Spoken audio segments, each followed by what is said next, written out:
when I'm talking about the policy rate today, you have to think about both the level of the rate and the pace at which you might get to neutral. And so let me first talk about where we are today. So we had inflation extremely high, and the labor market was frothy at times, just going full bore. Over the last year, we've seen, in a year and a half, we've seen tremendous progress on inflation, and we've seen the labor market slow from frothy to strong to, really growing to now balanced, in my judgment. So you got a balanced labor market, and you got inflation nearing our 2% goal, but not there yet. So then you ask I ask myself the question: is the policy level, the rate, the level of the rate, is that where it needs to be?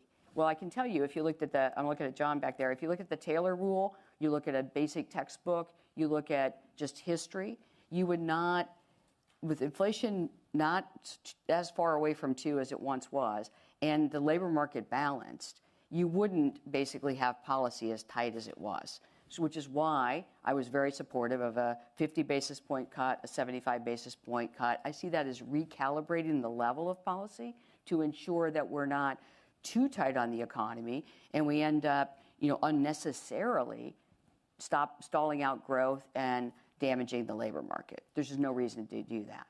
But as we get to a level that we think, okay, that level is about right, then additional efforts have to be put on this data dependence. What more is the economy telling us? How is the economy evolving now? And there I'm a proponent of sort of a gradualism approach. I'm going to go all the way back to Bernanke's 2003 speech where he introduced this idea that you could go cold turkey or you could go gradually. So if you go cold turkey, you do that, you make policy decisions all at once when you have a lot of certainty. So in the pandemic, there was a lot of certainty that rates needed to come down. We went cold turkey. If you remember, we reduced the rate rapidly to near zero. In the high inflation, cold turkey. Inflation is very high. The only direction of change for the policy rate is up, and you want to do it as rapidly as you can, conditional on disrupting financial markets and thus the economy. So that's what we did.